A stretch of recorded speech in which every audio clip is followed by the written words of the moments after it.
Chaîne Pactole TV, une chaîne qui vous apporte la bonne nouvelle du royaume. Je suis votre humble serviteur, le bon joli Prince Coca, et nous sommes ici dans Pactole TV, et que dans une émission intitulée La Parole Inspirée, une émission produite par Innocent Lolo Mtima et réalisée par Francis Coma. Et je voudrais tous vous saluer dans le nom de notre Seigneur et Sauveur Jésus-Christ, que la paix du Seigneur soit avec vous. Et je vous invite à rester branchés, connectés sur votre chaîne, parce qu'aujourd'hui, nous aurons le privilège et grand honneur de recevoir parmi nous une servante de l'Éternel qui est en train de œuvrer ici en France, plus précisément dans la ville de Bordeaux, à la personne de pasteur Kimino Siende. Alors, je vous laisse le temps de pouvoir, que tous ensemble nous recevons mon invité de ce soir. Shalom, la servante de l'Éternel, le pasteur Kimino. Shalom, l'évangéliste Prince Coca, que Dieu vous bénisse. Amen. Nous sommes très honorés, très ravis de pouvoir vous recevoir au sein de notre plateau Pactole TV, dans une émission qu'on appelle La Parole Inspirée. Amen. Moi aussi, c'est un plaisir de venir. Merci pour votre invitation. Merci à toute la technique. Merci aussi à la parole mon cœur. Que vraiment Dieu vous bénisse. C'est une joie d'être là en vrai. Gloire au Seigneur. Voilà, c'est un plaisir partagé tous ensemble. Voilà, que nous allons être dans la joie aujourd'hui parce que nous avons la servante de l'Éternel qui va nous. On va essayer de parler du Seigneur parce que Dieu est merveilleux. Amen. Le Seigneur est en train de nous amener à des rencontres un peu spéciales. Alors je voudrais, avant que nous puissions introduire cette émission, j'aimerais bien, est-ce que vous pouvez nous apporter une pensée, une anecdote comme ça, un verset ou encore une pensée du Seigneur qui pourra peut-être impacter la vie d'une personne qui nous suit à l'instant, afin de pouvoir l'encourager, de booster une personne qui a été peut-être découragée. Moi, au travers de cette émission, il a dit c'est la parole inspirée, mais qu'est-ce que cette parole pourra m'apporter? Et si je m'attarde à suivre cette émission. Amen. Alors, une parole inspirée qui me vient vraiment à l'esprit, c'est fais de l'Éternel tes délices et te donnera tout ce que ton cœur désire. Amen. Alors, Seigneur, nous devons tous avoir la confiance vis-à-vis de notre Seigneur, car la Bible nous dit que ne vous inquiétez de rien, mais en toutes choses, faites connaître à Dieu vos besoins par les prières, par les supplications, ainsi que persévérez dans vos actions de grâce. Nous sommes bel et bien dans la parole inspirée.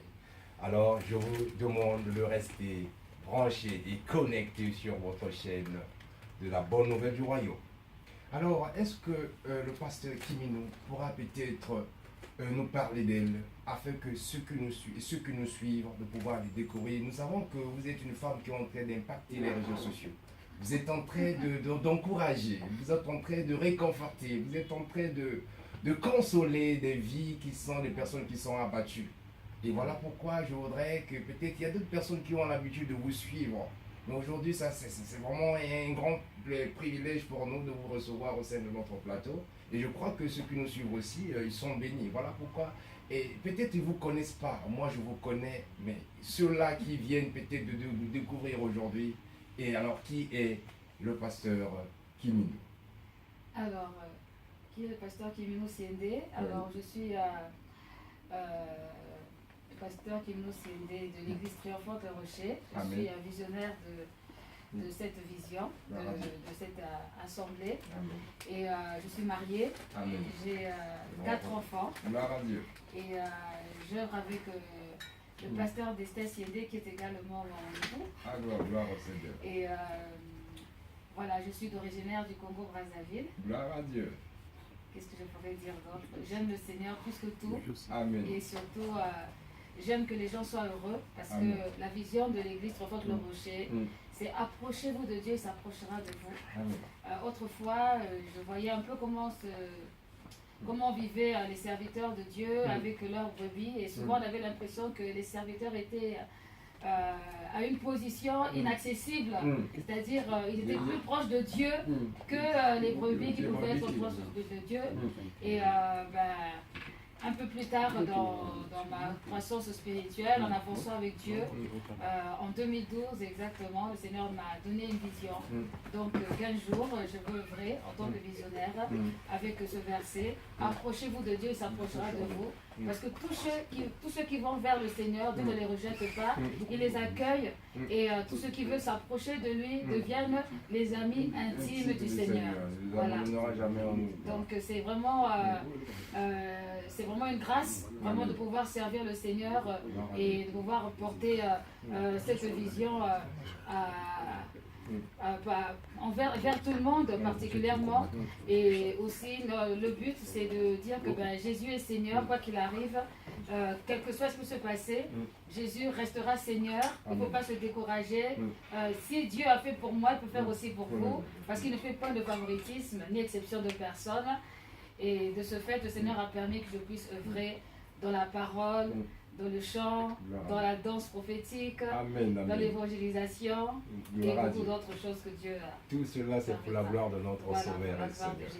Gloire à Dieu. Aujourd'hui, nous parlerons de Jésus. Alors, je voudrais savoir un peu, et tous ceux qui nous suivent et tous ceux qui nous suivent, ils vont peut-être découvrir la vision de cette église, l'église triomphante, le rocher. Amen. Alors, d'où vient cette vision et pourquoi vous avez intitulé ce nom? Alors, cette vision vient, comme je disais tout à l'heure, d'un désir profond de voir les personnes se rapprocher de Dieu, mais inspirées de Dieu. Amen. Parce qu'on n'invente pas la vision. La vision, elle vient de façon surnaturelle pendant des temps de prière. Amen. Et durant ces moments de préparation, avant de rentrer pleinement dans le ministère, j'ai vraiment pris le temps de prière avec mon époux, puisqu'on voulait vraiment savoir ce que Dieu attendait de nous pour ne pas commencer et se recommander soi-même. Et Dieu a permis que nous puissions avoir donc l'inspiration, et particulièrement mon époux, l'inspiration sur le nom de cette vision qui est Église triomphante le rocher.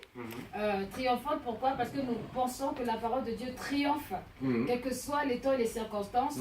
La parole de Dieu est imperturbable, et lorsque Dieu dit quelque chose, ça va s'accomplir. Donc nous sommes convaincus, nous sommes persuadés que la parole de Dieu va triompher. Et la parole de Dieu, c'est le rocher. La parole de Dieu, c'est la pierre angulaire. La parole de Dieu, c'est Jésus. Donc l'Église triomphera avec le rocher. Donc Église triomphante, le rocher. Amen. Gloire au Seigneur. Donc nous sommes plus que vainqueurs par celui qui nous a aimés. Alors, nous continuons toujours avec notre invité, le pasteur Kiminou. Alors, ça fait combien de temps que vous êtes en train de œuvrer dans cette œuvre? Et pourquoi vous avez choisi ce nom Bordeaux? Alors, ça fait plus précisément 3 ans et demi que nous œuvrons dans l'église triomphante de Rocher. Et pourquoi Bordeaux? C'est une longue histoire. Amen. Parce que je suis moi-même née à Bordeaux. Ah bon, et j'ai toujours fait la promesse au Seigneur que si je dois le servir, je le servirai à Bordeaux. Bon, j'ai voulu, mais il a confirmé effectivement. C'est vrai que des fois, on m'a fait des propositions, il fallait aller à Paris, à Toulouse, mais moi, ça ne m'intéresse pas parce que je sais que c'est dans la ville de Bordeaux que Dieu a permis que je sois née et c'est là aussi qu'il veut que je puisse impacter les vies. Rien n'empêche de pouvoir sortir, comme je le fais si souvent, mais la base, c'est Bordeaux. Voilà pourquoi. Gloire au Seigneur. Alors, pasteur Kiminou, on doit savoir un peu la réalité de ce qui se passe aujourd'hui au sein des assemblées. Parce que nous voyons que les gens, nous aimons Jésus. Les gens prient Jésus. Les gens veulent entendre la parole. Les gens vont à l'église. Alors, mais il y a une question qu'il y a certaines personnes, les gens n'aiment pas cette parole. Or que c'est cette parole-là que nous devons triompher parce que la parole c'est Jésus. Amen. Alors, mais pourquoi aujourd'hui il y a plus des incrédules, bien qu'il y a des gens qui vont à l'église, mais les gens ne veulent pas mettre en pratique ce qu'ils reçoivent. Alors pourquoi cela et quel est votre constat par rapport à cela et quel est le conseil que vous pouvez apporter aux personnes qui ne veulent pas la parole de Dieu? Alléluia, gloire à Dieu, merci pour la merveilleuse question. Amen. Alors, homme de Dieu, on ne suit pas Jésus à cause du pain. On ne suit pas Jésus à cause des miracles. On ne suit pas Jésus parce qu'il va donner un mari ou une femme. On ne suit pas Jésus parce qu'on va devenir riche. Mais on doit suivre Jésus parce qu'il a les paroles de la vie. Amen. Parce qu'il est Dieu et parce qu'il est tout puissant. Et aujourd'hui, nous sommes dans une génération, comment j'appelle la génération fast-food, où on veut tout de suite et maintenant. Et malheureusement, lorsque les gens viennent, parfois ça vient aussi du fait que certaines personnes, quand ils vont évangéliser, ils vont dire à ces gens, oui, viens, tu seras guéri, tu auras le miracle, tu vas être guéri, tu seras marié et tout ça. Et ça fait que les gens viennent avec des mauvaises motivations. Et de ce fait, ils ont beaucoup de mal à comprendre qu'en fait, lorsqu'on arrive dans la maison de Dieu ou lorsqu'on accepte Jésus-Christ comme Seigneur et Sauveur, on accepte de recevoir la lumière. Et la lumière vient pour éclairer. La lumière vient pour enlever les ténèbres. Et justement, imaginez un peu lorsque vous êtes en train de dormir et que vous êtes vraiment profondément endormi et quelqu'un vient allumer la lumière, ça vous fait un peu mal aux yeux. Donc ces personnes aussi, lorsqu'ils viennent et ils sont éclairés par la lumière. Mais cette lumière leur fait mal parce que il y a des choses qu'il faut arrêter, il y a des habitudes qu'il faut changer, il y a des transformations qu'il faut accepter. Et des gens ne sont pas d'accord avec ça parce qu'il y a encore l'amour du monde, l'amour des choses extérieures. Ils ne sont pas venus avec les bonnes raisons, les bonnes motivations. Et c'est pour cette raison que les gens ont beaucoup de mal à accepter la parole.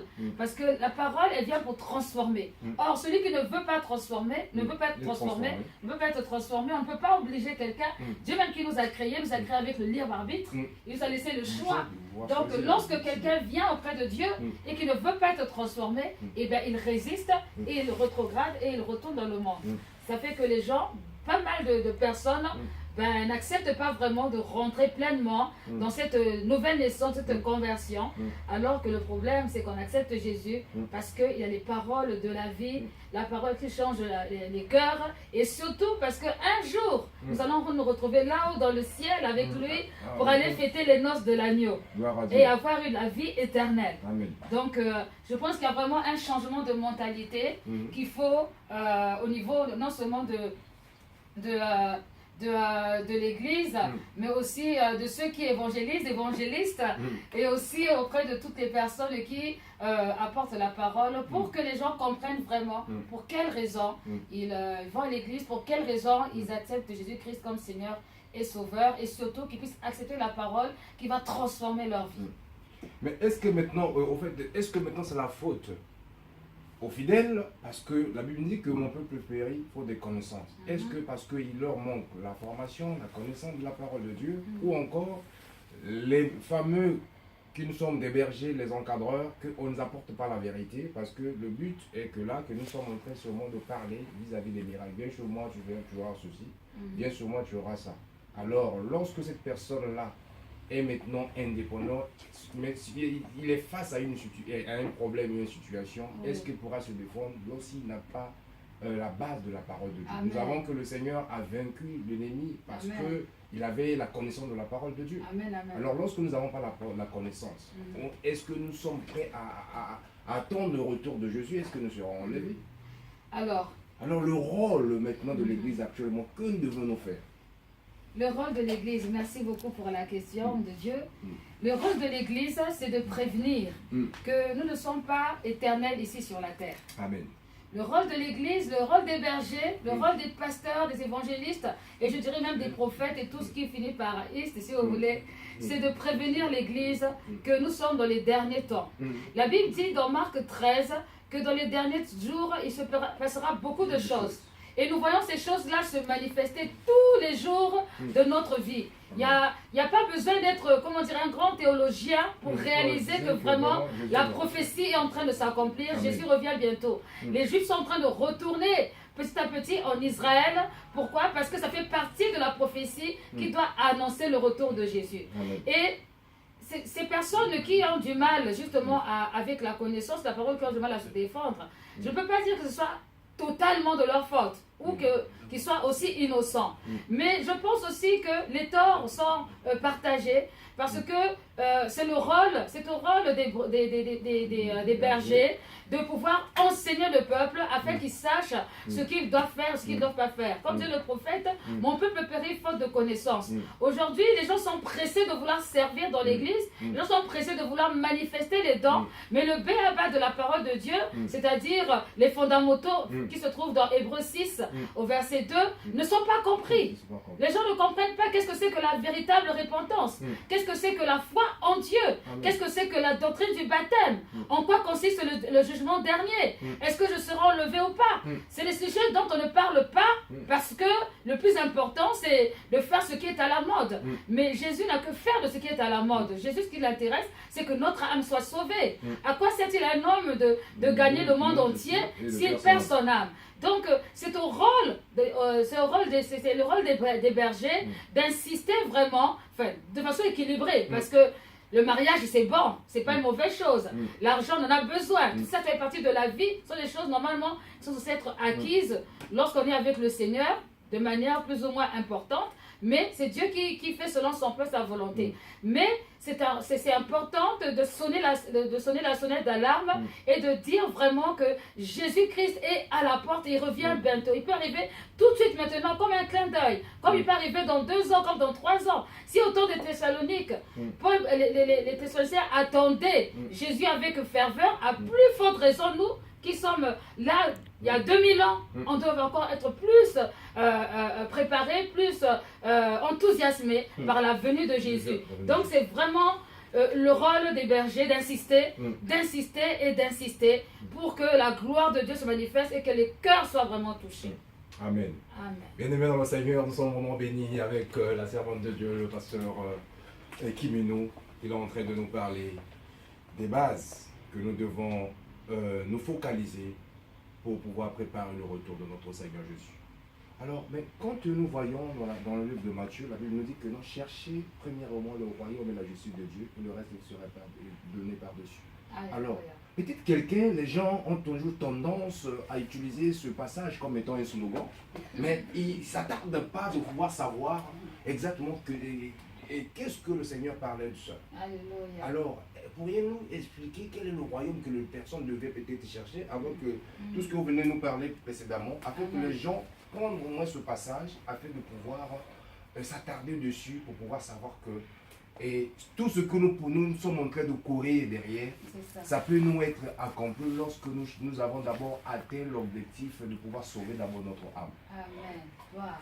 Alléluia. Amen. Amen, amen. Cherchez premièrement le royaume des cieux et sa justice, et toutes choses vous seront données par-dessus tout. Je voudrais d'abord définir qu'est-ce que c'est que le royaume des cieux. Amen. Le royaume des cieux, c'est la sphère où Dieu règne. C'est l'endroit où Dieu se manifeste.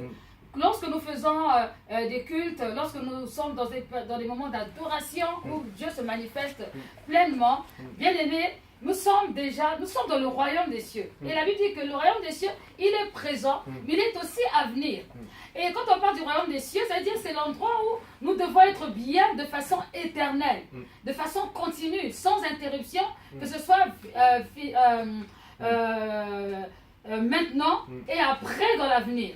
Donc, nous devons chercher premièrement le royaume des cieux. C'est-à-dire, nous devons chercher d'abord ce qui va faire que notre âme soit sauvée.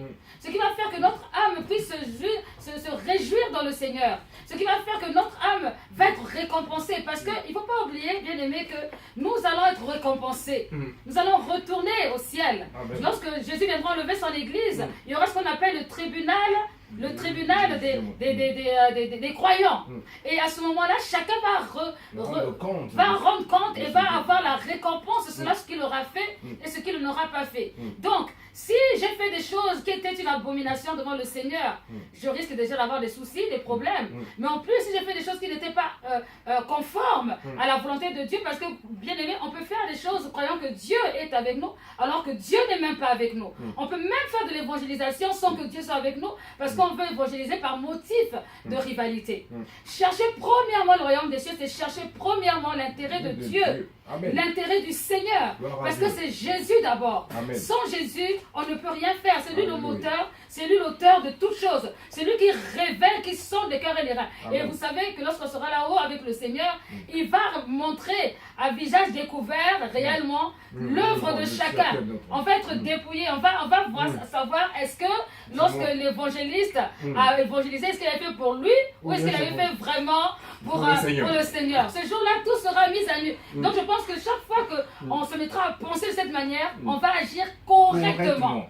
Avec fidélité. Parce que tout ce qu'on fait, le Seigneur regarde. Exactement. Tout ce qu'on fait, Dieu nous regarde, Dieu voit et Dieu sait. Et Dieu ne nous laisse pas, il ne nous quitte jamais. Parfois, on a l'impression que Dieu n'est pas là. Non, Dieu nous voit correctement. Et à chaque fois que nous recherchons d'abord le royaume des cieux, alors Dieu de son côté, il dépêche son ange qui vient nous apporter la bénédiction. Gloire à Dieu. Alléluia. Dieu est merveilleux parce qu'il est toujours fidèle à sa parole. Il est derrière sa parole pour l'accomplir.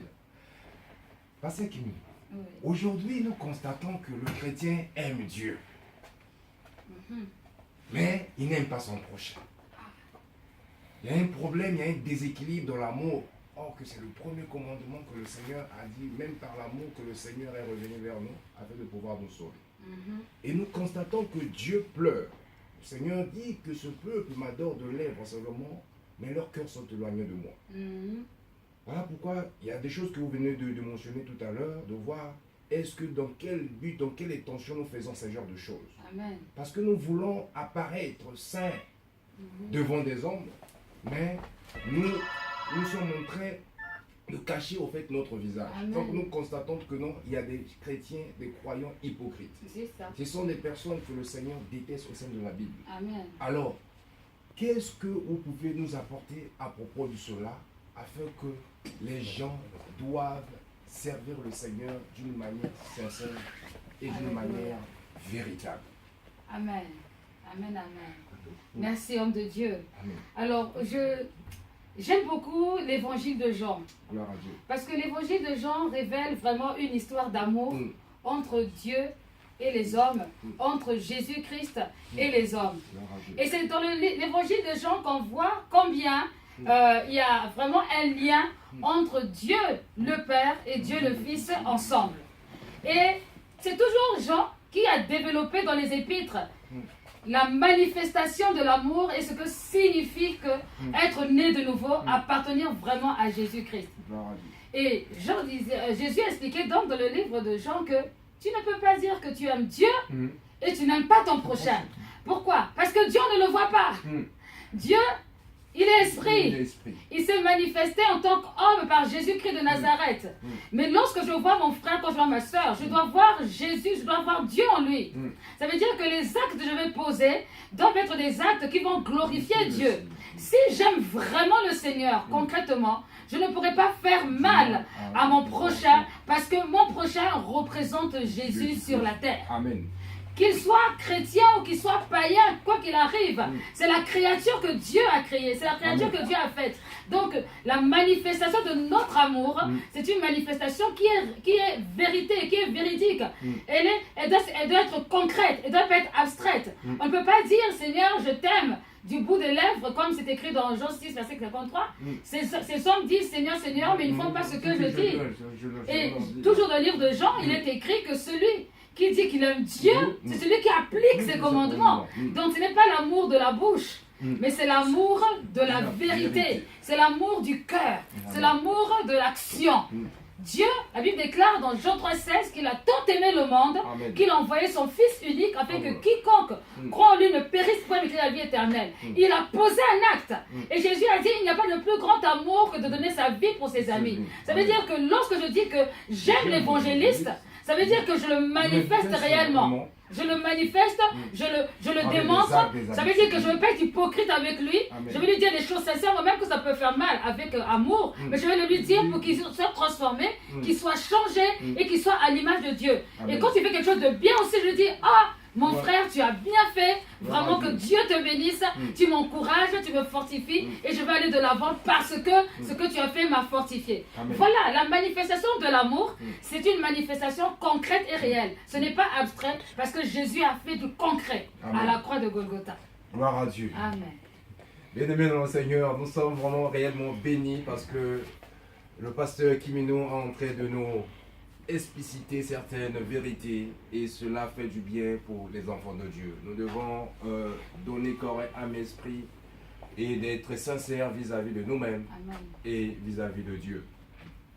Alors, pasteur Kimino, aujourd'hui nous savons que le Seigneur, toute personne a envie de pouvoir être enlevée.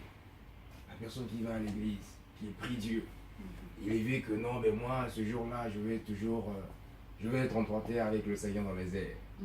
Mais parfois, il y a manque d'amour. Parfois, il y a la haine, la jalousie. Ce sont des choses qui ne se réalisent pas en dehors de l'église. Ce sont des choses qui sont dans l'église. Alors, ces sortes de personnes, c'est la manque de foi ou encore qu'est-ce que ce manque de connaissance des Écritures. Et voilà pourquoi il y avait un jour que le Seigneur disait à ses disciples, en disant, en leur demandant la question de savoir, et si je reviens, est-ce que trouveras-t-il la foi sur terre? Et ces personnes-là, quelle est la foi d'une personne qui est hypocrite vis-à-vis de Dieu? Est-ce qu'il a une foi réelle? Est-ce que ses prières seront exaucées? Est-ce qu'il s'est réconcilié d'abord avec le Seigneur? Parce que la Bible déclare que chercher la paix et la sanctification envers tous, sans laquelle nul ne pourra voir l'Éternel. Donc, lorsque nous cherchons d'abord la paix d'abord avec toi, tu dois d'abord chercher de la paix avec toi-même. Avant d'aller même vers le Seigneur. Amen. Donc, toi-même, tu t'es pas encore fait la paix avec toi-même. Mais tu t'attends au Seigneur. Alors, essayez plus de nous relater cela. S'il y a quelqu'un qui vit dans cet état, et quel sera son sort? Alléluia. Gloire à Dieu. Vous savez, Dieu est amour. Amen. Dieu est paix. Dieu est saint. Et ce verset, rechercher la paix et la sanctification, sans laquelle nul ne verra le Seigneur. On voit bien la dimension de la paix qui est là, qui révèle que normalement, lorsque quelqu'un a une relation avec quelqu'un d'autre, deux personnes qui sont en relation, ont un conflit, il faut qu'ils règlent leurs problèmes. Ils ne peuvent pas s'approcher du Seigneur comme ça, sans avoir réglé le problème, et surtout s'ils sont chrétiens. Aujourd'hui, c'est vrai que nous voyons dans la maison de Dieu des choses vraiment bizarres, même des serviteurs de Dieu qui ne se parlent pas, parce que des fois je me dis, est-ce que lorsqu'on ira au ciel, on va dire, bon, toi je te parle pas, toi je te parle. Mais ils sont dans la même église. De la même église, en fait, moi ça me choque. Je n'arrive pas à comprendre. Comment en fait, c'est contradictoire, c'est hypocrite, c'est de la comédie. Ouais, c'est la comédie. Ça devient de la comédie. Amen. On n'est pas très sérieux. Je pense que c'est une question d'hypocrisie, mais aussi d'orgueil. Il y a beaucoup d'orgueil au milieu des enfants de Dieu, aussi un manque de pardon profond qui est là. Et toutes ces choses-là entraînent la mort. La mort spirituelle. La mort spirituelle, et ce n'est pas la volonté de Dieu. Alors, je pense que quelqu'un qui est rempli de haine, quelqu'un qui est rempli d'orgueil, quelqu'un qui est rempli d'hypocrisie, quelqu'un qui est rempli est capable de tuer, est capable d'ensorceler. C'est pourquoi on a beaucoup de trahison, beaucoup de méchanceté. Mais dans le livre d'Apocalypse 22, on dit tous ces gens-là n'hériteront pas du royaume des cieux. Donc même s'ils prient, ils viennent à l'église. C'est pas ça, parce que la prière, c'est la connexion avec le Seigneur divinement et spirituellement, corps, âme et esprit. Amen. Donc si on prie du bout des lèvres, ça ne fonctionne pas. Même si les gens nous entendent, même s'il y en a qui par émotion tombent et puis ils tremblent. Même si ça sort devant. Même si ça s'aille devant, même si ça s'aille derrière, même s'ils appellent le pasteur matin, midi, soir, rien ne peut se passer. Alors. Rien ne peut se passer parce que Dieu est esprit. Et il faut que ceux qui l'adorent, l'adorent en esprit et en vérité. Et il faut que l'amour réel se manifeste. L'hypocrisie ne vient pas de Dieu. Jésus n'est pas mort à la croix par hypocrisie, où il a fait semblant. On a vu, on a bien entendu, c'est écrit qu'on a tapé sur ses mains, que les clous ont percé ses mains. Donc c'était quelque chose de réel. Il a accompli cela par amour. Pourtant, j'imagine que parmi les personnes qui étaient en train de dire crucifiez-le, crucifiez-le, il y avait peut-être la dernière personne qui l'avait guéri qu'on n'a pas mentionné dans la Bible. Donc, non. Dieu, ce qu'il veut, c'est que vraiment on soit vrai, qu'on soit sincère et qu'on se répande. Rechercher la paix et la sanctification. Parce que la sanctification, Dieu est saint. Même s'il y a la grâce de Dieu, attention, la grâce de Dieu ne doit pas être banalisée. Dieu a donné sa grâce pour que nous puissions être sauvés. Amen. Pas pour que nous continuions à pécher. C'est différent. Donc, je pense que si ces gens-là ne se répandent pas, je crains que l'enlèvement ne soit pas possible pour eux.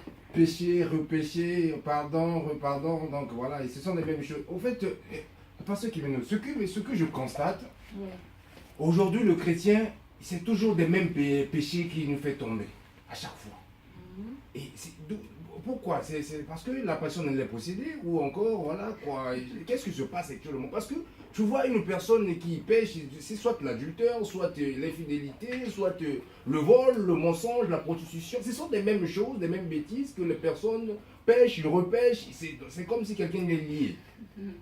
Alléluia. Il n'y a même pas quelque chose de nouveau, il y a que les mêmes choses qui répètent. Donc, 5 ans d'essai, 20 ans dans la foi, c'est les mêmes péchés, les mêmes pardons, les mêmes péchés, le même comportement. Donc, les gens ne sont pas transformés en fait dans cette parole-là. Qu'est-ce qu'il y a? C'est le manque de foi ou encore le manque de connaissance? Alors, je pense qu'il peut y avoir plusieurs causes à cela. Amen. Il peut y avoir plusieurs causes. Pourquoi? Parce que la nouvelle naissance, c'est quelque chose qui ne se fait pas...